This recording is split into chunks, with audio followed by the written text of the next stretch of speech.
오늘 우리에게 주신 하나님의 말씀은 여호수아 1장 1절에서 11절까지의 말씀입니다. 구약성경 320면에 있는 여호수아 1장 1절에서 11절까지의 말씀을 제가 하나님의 말씀을 봉독할 때에 하나님의 음성을 들으시길 간절히 소망합니다. 여호와의 종 모세가 죽은 후에 여호와께서 모세의 수종자 눈의 아들 여호수아에게 말씀하여 이르시되 내 종 모세가 죽었으니 이제 너는 이 모든 백성과 더불어 일어나 이 요단을 건너 내가 그들 곧 이스라엘 자손에게 주는 그 땅으로 가라.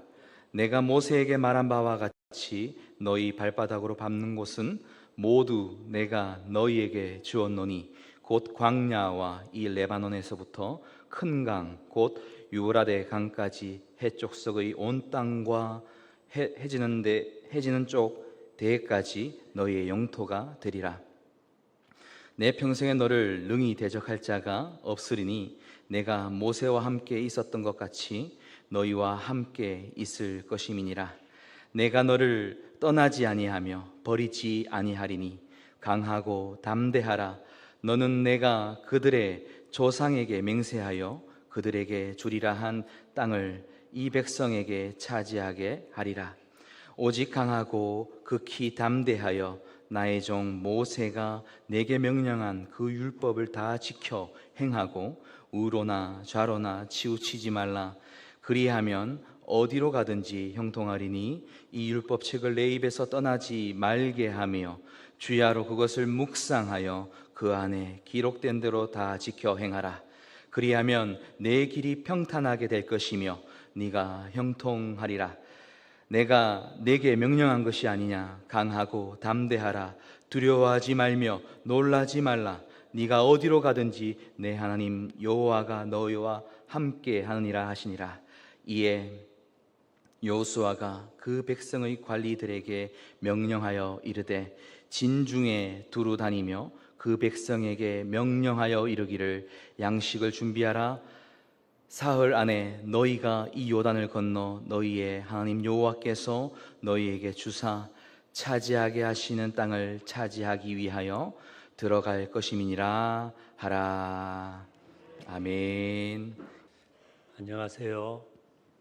반갑습니다. 저는 김해에 있는 부산장신대학교 조직신학을 가르치는 박만 목사입니다. 계양교회에 와서 같이 하나님 말씀을 생각할 수 있어서 감사하고 주님께서 이 아침에 저희들에게 필요한 말씀을, 생명의 말씀을 들려주시기를 바랍니다. 오늘 읽은 말씀은 우리가 잘 아는 말씀입니다. 광야 40년의 긴 시간을 지나고 드디어 이스라엘 백성은 가나안 땅 앞에 섰습니다. 이제 요단강만 건너가면은 고생 끝 행복 시작이라고 이야기할 수 있는 그런 순간이 온 거죠. 이 순간을 향해서 이스라엘 백성 온 겁니다. 그런데 문제가 생기죠. 그들의 위대한 지도자 모세가 죽은 것입니다. 오늘 말씀은 모세가 죽었다는 이야기를 1절과 2절에 걸쳐서 두 번이나 이야기를 합니다. 이것은 위기죠. 이집트의 탈출이 힘들었습니다. 광야 40년 생활 힘들었습니다. 그러나 그 모든 순간에 그들에게는 하나님의 사람 모세가 있었습니다. 모세를 통해서 하나님을 볼 수 있었고 모세를 통해서 하나님 능력을 경험할 수 있었기 때문에 그들은 그 모든 순간을 지나왔는데 이제 모세가 정말 필요한 모세의 지도력이, 모세의 영성이, 모세의 능력이 가장 필요한 이 순간에 모세는 없습니다. 기회가 찾아왔는데 위기도 같이 있는 거죠. 근데 가만 보면은 우리 인생도 이래요. 인생에는 여러 가지 기회들이 있습니다. 그런데 위기가 또한 같이 와요. 어떻게 보면 산다는 것은 끊임없이 우리를 찾아오는 위기를 하나님 능력으로 기회로 바꾸내는 것. 그리고 그 가운데 신앙인은 하나님의 사람으로 변화되고 성숙돼 가는 것이 어떻게 보면 인간의 인생 아닌가, 그런 생각을 해보게 됩니다. 그래서 오늘 아침 생각해 볼 말씀은 어떻게 하면 인생의 어려움, 문제들, 아픔을 우리 하나님 쓰시는 위대한 기회로 만들까? 그 이야기를 같이 생각을 해보고 싶습니다. 세 가지 이야기를 찾을 수 있다고 봅니다. 첫 번째로 인생의 위기, 인생의 문제가 생길 때 지금 없는 것을 생각하지 말고 있는 것을 붙잡아야 됩니다. 한번 따라 하시겠어요? 없는 것을 생각하지 맙시다. 있는 것을 붙잡읍시다. 지금 이스라엘 백성에게는 없는 것이 있습니다. 모세라는 위대한 지도자 이제 또 없습니다. 전쟁을 해야 되는데 전쟁 준비 없습니다. 무기도 없고 군대도 없고 뭐 전쟁하는 방법도 모릅니다. 그러나 또한 있는 것이 있죠. 모세는 없지만 또 잘 준비된 지도자 여호수아가 있습니다. 전쟁 경험은 없지만 약속의 땅에 들어가고 싶은 열망에 찬 백성들이 있습니다. 무엇보다 그들에게는 하나님의 약속의 말씀이 있습니다. 이 약속의 말씀은 두 가지입니다. 첫 번째, 이 땅을 너에게 주겠다. 두 번째로, 내가 너희와 항상 같이 있겠다. 그렇게 이야기합니다. 우리도 마찬가지예요. 삶에는 언제나 없는 것이 있습니다. 어떤 분은 건강이 없습니다. 어떤 분은 나이가 많이 들었습니다. 어떤 분은 인생의 기회를 많이 놓쳤다고 생각합니다. 어떤 분은 실패의 쓰라린 경험이 자꾸만 발목을 붙잡습니다. 그래서 한탄을 하죠. 나에게 이것만 있다면 한번 다시 시작해 보겠는데, 하지만 그런 한탄만으로는 문제를 해결할 수 없습니다. 차라리 그렇게 없는 것에 집중할 때 지금 있는 것을 봐야 된다는 것입니다. 성공하는 사람들의 7가지 습관이라고 하는 유명한 책에서 이 저자인 스티븐 코비는 관심의 원과 영향력의 원을 구분합니다. 관심의 원은 마음에 바람이 있어요. 소원이 있어요. 그런데 이루지 못하는 것들입니다. 백일몽 같은 그냥 희망사항의 그런 것들을 모아서 하나의 원으로 만들면은 이게 관심의 원입니다. 그래서 가령 현실에서 이루어지지 않는 백일몽, 가령 어느 날 한 20억 로또에 걸리면 좋겠다. 아침에 자고 일어났는데 30년 전의 이 청년기의 건강이 나에게 돌아와 있으면 좋겠다. 기도한 다음에 우리 아들이, 딸이 삶이 근본적으로 바뀌면 좋겠다. 우린 다 이런 마음이 있잖아요. 그런데 문제는 이런 희망사항의 원을 그리면 그릴수록 오히려 삶이 초라하게 됩니다. 지금 나의 현실과 나의 희망사항이 거리가 크면 클수록 내 삶이 점점 힘들어집니다. 그런데 스티븐 코비는 전 세계에서 가장 영향력 있게 삶을 창조적으로 아름답게 살아서 자기도 행복하고 수많은 사람들에게 선한 영향력을 미쳤던 사람들을 보니까 7가지 공통 특징이 있는데 그 중에 가장 중요한 첫 번째 특징이 뭐냐?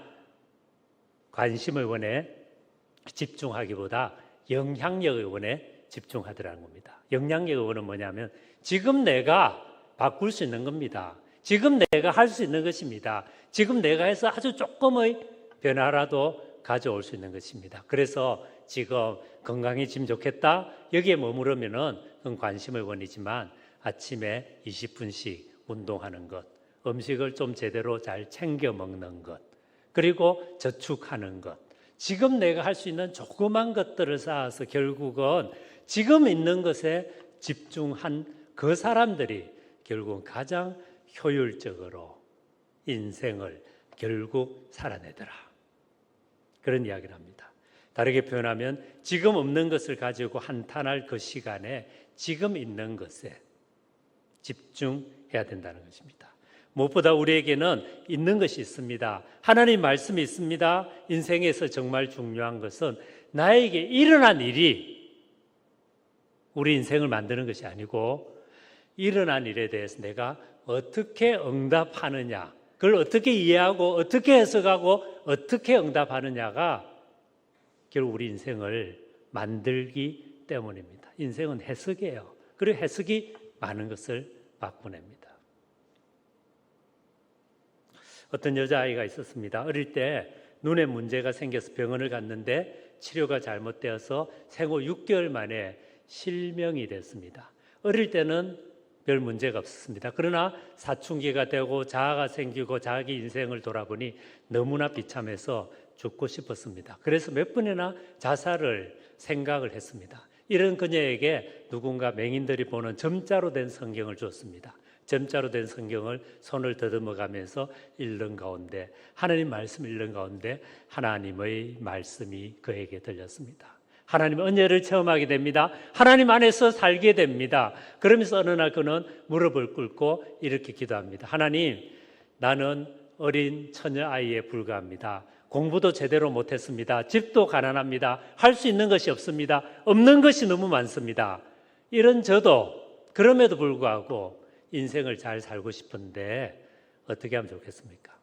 그런데 그렇게 기도하는 가운데 보니까 자기에게 시를 짓는 재능이 있다는 것을 발견합니다.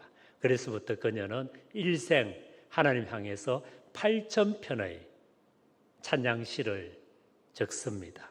그리고 그 찬양시가 얼마나 은혜롭고 아름다운지 그 중에 24가지가 곡이 붙여져서 우리 찬송가에 들어왔습니다. 여러분 다 아시는 곡들이에요. 오늘 아침 우리가 불렀습니다. 예수로 나의 구주 삼고, 나의 갈 길 다 가도록 예수 인도하시니, 찬송으로 보답할 수 없는 큰 사랑, 주님의 영광, 할렐루야. 인애하신 구세주여, 내 말 들으사 죄인 오라 하실 때 날 부르소서. 그야말로 주옥 같은 찬송시를 썼습니다. 그녀 이름은 환희 제이 크로스비입니다. 그녀는 자서전에서 이렇게 썼어요. 만일 내 인생 최선의 행운이 무엇이냐라고 묻는다면 그것은 내가 눈이 안 보이게 됐다는 것이라고 말하고 싶다. 눈이 안 보였기 때문에 하나님이 보였다. 눈이 안 보였기 때문에 하나님 말씀에 집중할 수 있게 되었다. 눈이 안 보였기 때문에 다른 세상의 아름다움을 알게 되었다. 그렇게 이야기합니다. 저는 이 환희 제이 크로스비의 이 자서전을 읽으면서 저 자신에게 물어보았습니다. 만약에 내가 환희 제이 크로스비처럼 앞을 못 보게 되었다면, 앞을 보지 못한 것이 내 인생 최선의 행운이었습니다. 이래 말할 믿음이 있을까? 저는 그런 믿음이 없었습니다.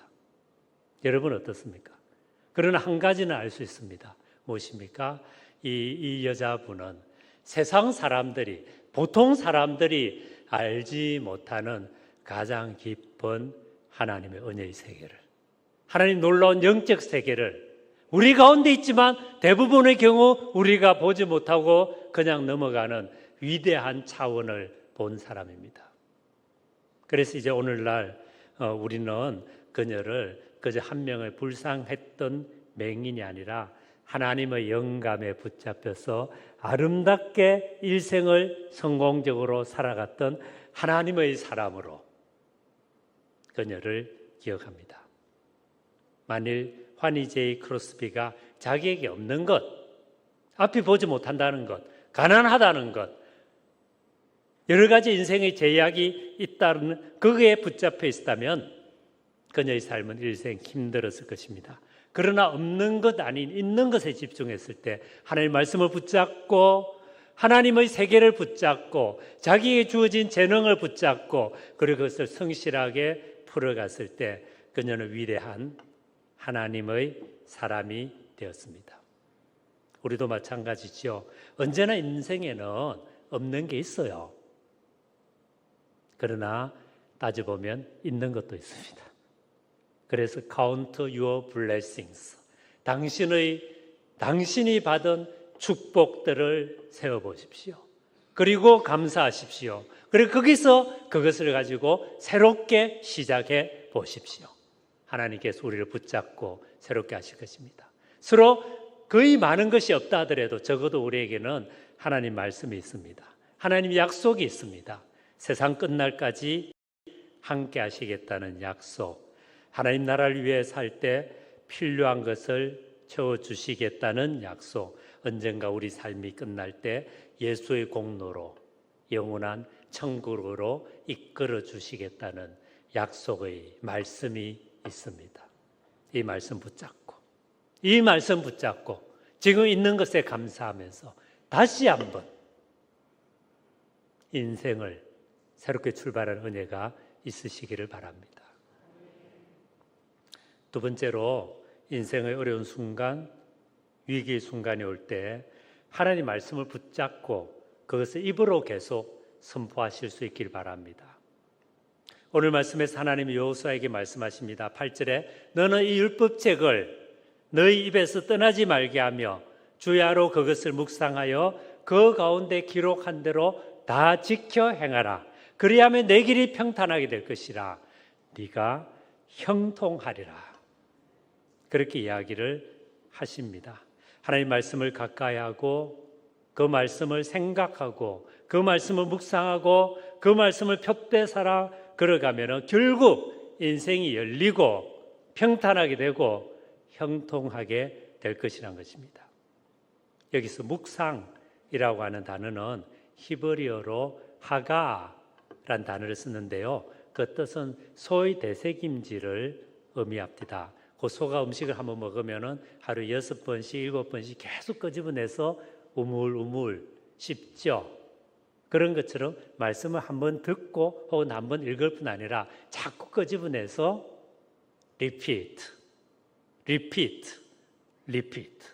반복하는 것, 이게 묵상입니다. 저는 한 번씩 이제 나이가 좀 들다 보니 제가 이제 올해 65세가 됐거든요. 그렇게 보이나요? 75세로 보입니까? 나이가 들고 아무래도 몸에 이제 변화들이 좀 있어요. 그래서 아무 이유도 없이 밤에 잠이 안 올 때가 꽤 있어요.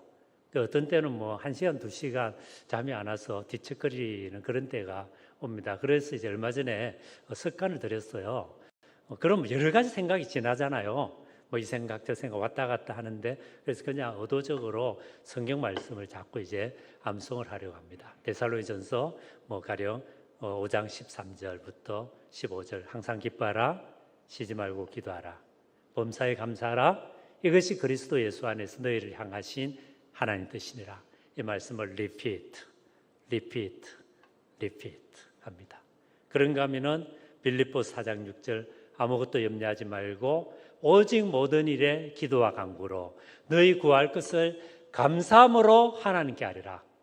그리하면 모든 지각에 뛰어난 하나님의 평강이 그리스도 예수 안에서 너희 마음과 생각을 지키시리라. 이 말씀을 repeat 합니다. 때로는 찬송가의 구절을 생각합니다. 그러면서 또 생각이 나면 또 말씀을 생각합니다. 뭐 이렇게 하다 보면은 결국은 이 고맙게도 잠이 찾아오는 거죠. 여러분, 그것이 묵상입니다. 자꾸 반복하는 거예요.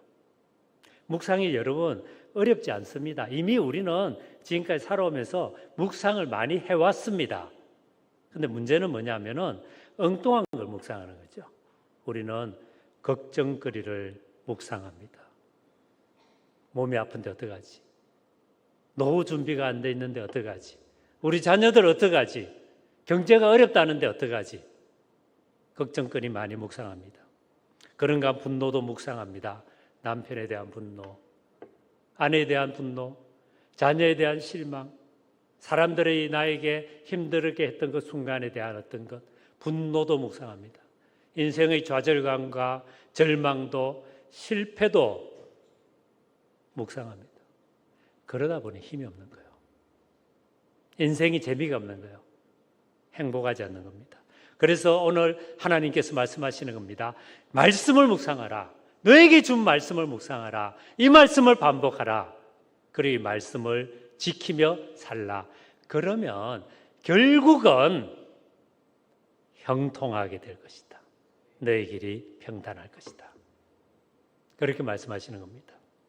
저는 이 말씀 앞에서 제 자신의 삶을 되돌아봅니다. 청년 시절 주님의 부르심을 입었습니다. 하나님이 사람으로 살고 싶어서 신학교로 갔습니다. 목사가 되었습니다. 그리고 또 부르심을 따라서 일반 목회가 아니라 신학교에서 교수로서 긴 세월을 지났습니다. 내년에 드디어 은퇴가 되었습니다. 돌아보면은 감사하고 참 죄송하고 좀 부족하고 이런 부분이 많지만 그러나 감사한 것이 훨씬 많습니다.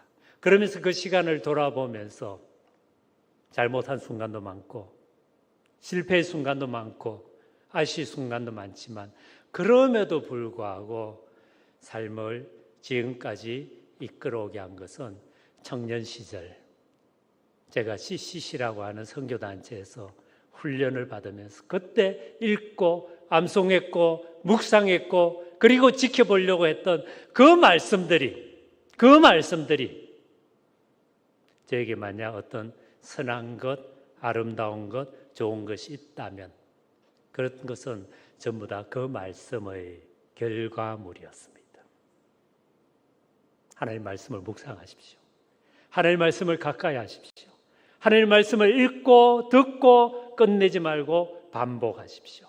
결국은 그 말씀이 여러분을 지키고 여러분의 가정을 지키고 여러분의 자녀들을 지키실 것입니다. 하나님 말씀의 삶을 깊이 얻어가시기 바랍니다. 더 나아가서 묵상할 뿐 아니라 이 말씀을 입으로 선포하시길 바랍니다. 여러분, 말이 아주 중요한 것은 말에 힘이 있기 때문이에요. 말에는 힘이 있어서 말이 현실을 만듭니다. 다시 말합니다. 말이 현실을 만듭니다. 흔히 우리는 이렇게 생각합니다. 어떤 생각을 하고 그 생각을 나는 말로 표현한다. 그렇게 보통 보죠. 그렇죠? 어떤 생각을 하고 그 생각을 말로 표현한다. 그런데 어느 학자들은 오늘 다르게 이야기합니다. 생각이 있고 그 다음에 말이 나오는 것이 아니라 말이 먼저 있고 말을 따라 생각한다는 겁니다. 저는 이 사실을 미국과 캐나다에서 유학하면서 뼈저리게 느꼈습니다. 나름대로 영어를 준비했지만은 그러나 가서 이제 공부를 하다 보니 아무래도 안 됩니다. 책은 석사과정, 박사과정에 영어나 독일어로 된 책을 한 주일에 1000페이지 정도씩 읽어야 돼요. 읽는 건 읽어갑니다. 그런데 세미나실에 들어가면 말을 못해요. 그럴 수밖에 없겠죠. 배운 언어니까. 그래서 어떻게 또 말을 해보다 보면은 말이 정말 제가 표현하고 싶은 수준만큼 안 돼요. 아주 좀 낮은 수준으로밖에 표현이 안 돼요. 그때 제가 깨달았습니다. 아, 그동안 나는 말을 가지고 생각을 해왔구나. 그런데 익숙하게 익힌 모국어가 아니라 배운 언어인 영어로 생각하고 영어로 말을 하다 보니까 생각의 수준도 떨어지는구나. 그걸 깨달았습니다. 여러분, 우리는 말로 생각합니다. 그래서 말이 바뀌면 생각이 바뀝니다. 그리고 생각이 바뀌면 삶이 바뀝니다.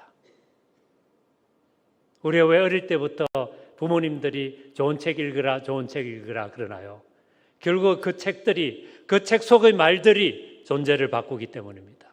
그런데 여기에 생명을 살려내는 말씀이 있습니다. 천지를 창조하신 말씀이 있습니다. 죽은 자를 다시 부활시키는 말씀이 있습니다. 인생을 바꾸는 말씀이 있습니다.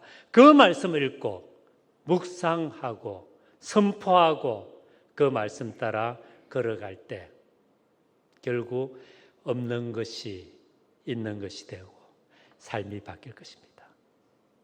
하나님 말씀을 묵상하십시오. 하나님 말씀에 붙잡으십시오. 예배를 소중히 여기십시오.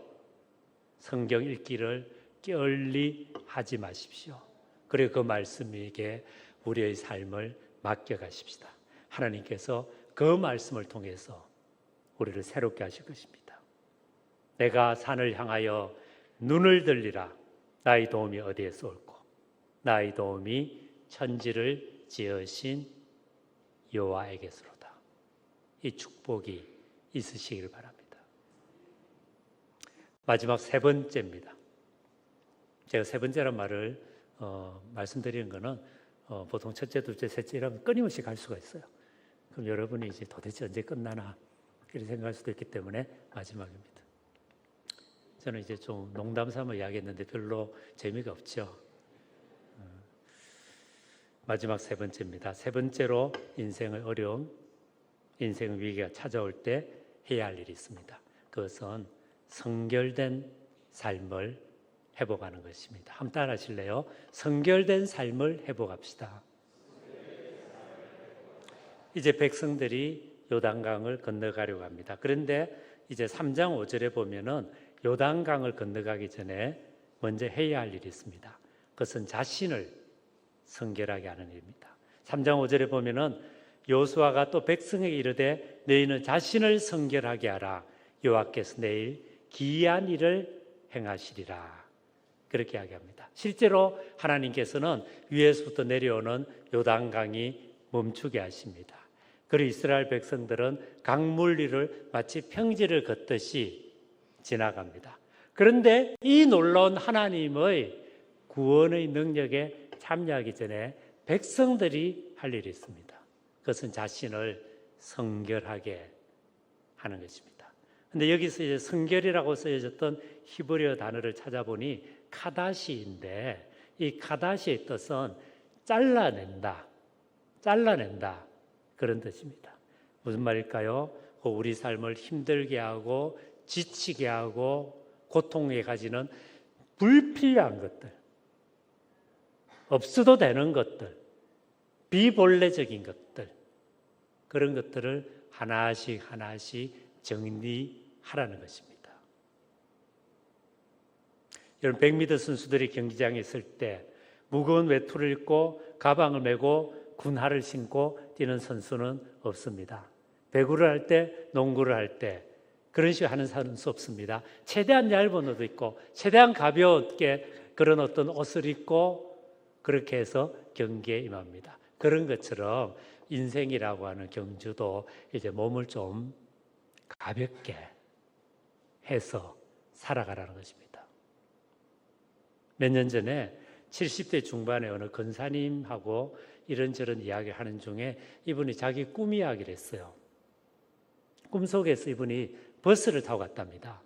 버스를 타고 갔는데 내릴 때가 됐는데 손에 봉지들이 너무 많아서 하얀 봉지, 까만 봉지, 뭐 쇼핑백, 너무 많은 봉지를 챙겨야 됐기 때문에 못 내렸대요. 꿈 이야기입니다. 그래서 다음에라도 내려야 되겠다 그래서 이제 내리겠다고 누르고 그 다음에 봉지를 챙겼는데 그게 하나가 터져버려가지고 또 못 내리고 그리고 이제 꿈에서 깼답니다. 기분이 굉장히 찜찜했는데 저보고 하시는 말씀이 목사님 그 꿈속의 봉지가 도대체 뭐였을까요? 그러더라고요. 그 봉지가 뭐였겠어요? 짐작 좀 가지 않아요? 제가 이런 말씀 드렸습니다. 권사님, 프로이트라고 한 심리학자가 있지 않습니까? 그분은 우리 무의식이 때로 의식을 비집고 튀어나오는 것이 꿈이라고 그럽니다. 그래서 프로이트에 따르면 꿈은 우리 무의식이 드러난 것입니다. 근데 칼 융이라고 하는 프로이트의 후배 심리학자가 있는데 그분은 인류가 지금까지 살아오면 생긴 모든 깊은 지혜들이 집단 무의식이라고 하는 곳에 들어있는데 때로 그것이 꿈의 형태로 나타나서 우리 인생에 가야 될 길을 가르쳐주는 그런 꿈이 들어있다 이렇게 이야기합니다. 만약에 그렇게 생각한다면 권사님의 그 꿈은 결국은 지금 권사님의 인생을 돌아보고 다시 한번 정돈하라고 하는 그런 인도일 수 있지 않을까요? 이런 말을 했습니다. 실제로 성경에서도 하나님 꿈을 통해서 계속해서 계시해 주는 일이 많이 있지 않습니까? 그래서 권사님이 하나님께서 지금 권사님의 삶을 돌아보라는 그런 말씀으로도 들을 수 있을 것 같습니다. 이렇습니다. 그래서 권사님이 지고 있는 인생의 그 많은 짐들, 그 봉지들 중에서 70 중반까지 이렇게 무겁게 지고 가시지 말고 정말 본래적인 것, 정말 들고 가야 되는 것, 그것만 들고 가라는 주님의 인도를 받으면 어떨까요? 그런 말씀했습니다. 그래서 저도 저 자신에게 그 말씀을 적용을 해보았습니다. 여러분, 우리 인생에는 우리가 짊어지고 가야 될 인생의 봉지가 있어요. 그걸 다 놓고 책임을 회피할 수는 없습니다. 결혼을 한 사람들은 뭡니까? 부부간의 정조를 지켜야 됩니다. 부모가 된 사람은 어떻게 됩니까? 자녀를 선하게 잘 양육해야 합니다. 그리스도인들은 어떻게 해야 됩니까? 교회를 섬기고 교회를 사랑하고 복음을 전하고 교회를 위해서 기도하고 헌신해야 됩니다. 예수 믿는 사람들 이 땅에 하나님 나라를 일구기 위해서 노력해야 됩니다. 직장인들 이 사회에서 성실히 열심히 일해서 그래서 돈을 벌고 그 돈을 자기 필요를 따라 쓰고 그래 더 나아가서 어려운 사람들과 나눠야 됩니다. 이것은 여러분 한 인간으로서 인생을 살아갈 때 짊어져야 될 봉지 맞아요. 이건 들고 가야 될 봉지입니다. 죽을 때까지 들고 가야 될 봉지입니다. 그러나 안 들고 가도 될 봉지도 있잖아요. 부질없는 욕심, 없어도 되는, 아니 없으면 차라리 삶이 가벼워져서 평온하게 되는 그런 봉지들도 있잖아요. 그거를 하나씩 둘씩 손에 내려놓는 것, 그게 카다시입니다. 그게 성결하게 되는 것입니다. 그게 컷오프, 잘라버리는 것입니다. 그래서 여러분 젊을 때는 아직 힘이 있으니까 이것저것 막 주렁주렁 좀 들고 가도 돼요. 그러다 성공도 하고 실패도 하고 경험하지만 나이가 이제 어느 정도 되면은 좀 놔야 돼요. 그렇죠? 빨리 그렇다고 하시기 바랍니다. 놓아야 됩니다.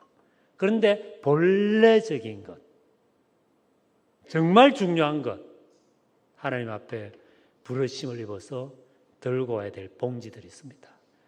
그것에 집중하는, 그리고 그것을 하나님 앞에서 잘 짊어지고 가게 해달라고 기도하고 삶으로 살아가는 것. 그게 가다시입니다. 죄송해요. 이 시간에 왜 제가 갑자기 폰이 울립니다. 그게 가다시예요.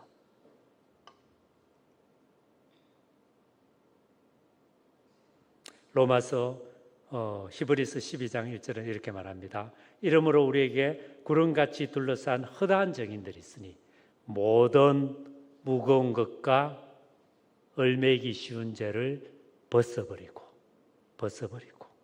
믿음의 주요 온전케 하시는 이인 예수를 바라보자. 나이가 들수록 벗어버려야 돼요. 그리고 본래적인 것에 집중을 해야 돼요. 저도 그 근사님과의 대화를 통해서 저 자신을 돌아봤습니다. 그리고 남은 삶 하나님 앞에서 과연 내가 들고 가야 될 봉지는 무엇인가? 손을 놓아야 될 봉지는 무엇인가? 계속 질문합니다. 지금도 계속해서 질문합니다. 그리고 기도합니다. 하나님, 남은 삶 주님 앞에서 져야 될 책임이 있습니다. 부르심이 있습니다. 소명이 있습니다. 사명이 있습니다. 걸어가야 될 것이 있습니다. 해야 될 것이 있습니다. 그것을 잘 알게 하십시오. 그리고 그것을 잘 가라게 해 주십시오. 기도합니다. 우리 모두 이 문제예요. 그러다 보니까 이제 이야기만 말씀을 마치려고 하는데요. 어떤 시를 하나 보게 됐어요. 중세기 때부터 내려온 시인데요. 제목이 어부의 기도입니다. 어부의 기도. 굉장히 짧아요. 한번 들어보십시오. 하나님, 제 평생에 물고기를 잡을 수 있게 해주십시오. 그리고 마지막 날 주님이 그물 던지실 때 제가 그 그물에 잡히게 해주십시오. 이게 답니다. 하나님, 제 일생에 물고기를 잡게 해주십시오. 그리고 마지막 날 당신이 은혜의 그물, 구원의 그물, 생명의 그물, 축복의 그물을 던지실 때 그 그물에 제가 잡히게 해주십시오. 이 기도가 저는 아무래도 나이가 조금씩 들어가니까 그런 것 같아요. 마음에 깊이 왔습니다. 그래서 정말 이 기도를 하지 않을 수 없습니다. 어부니까 평생의 업이 뭡니까? 물고기 잡는 거잖아요.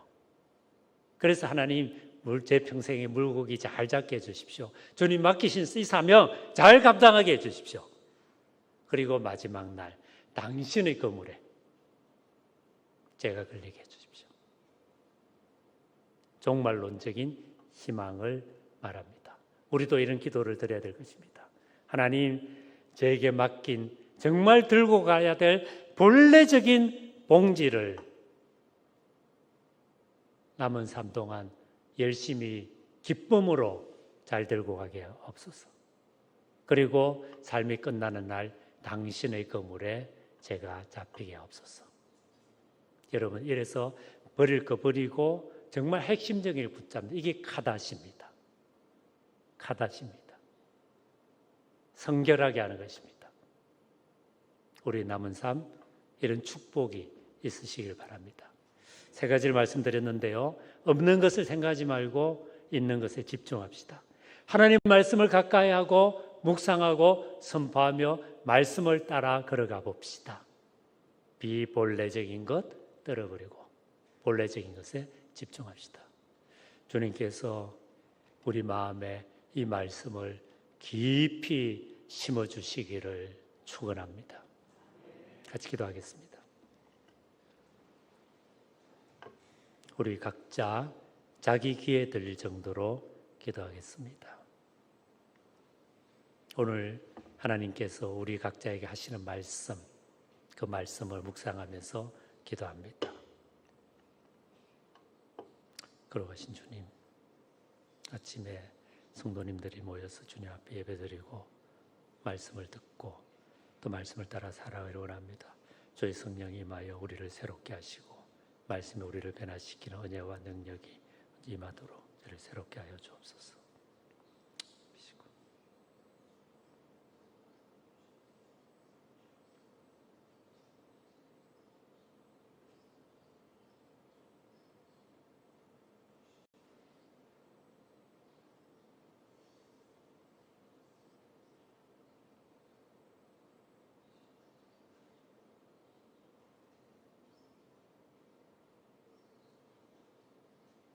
걸어가신 주님,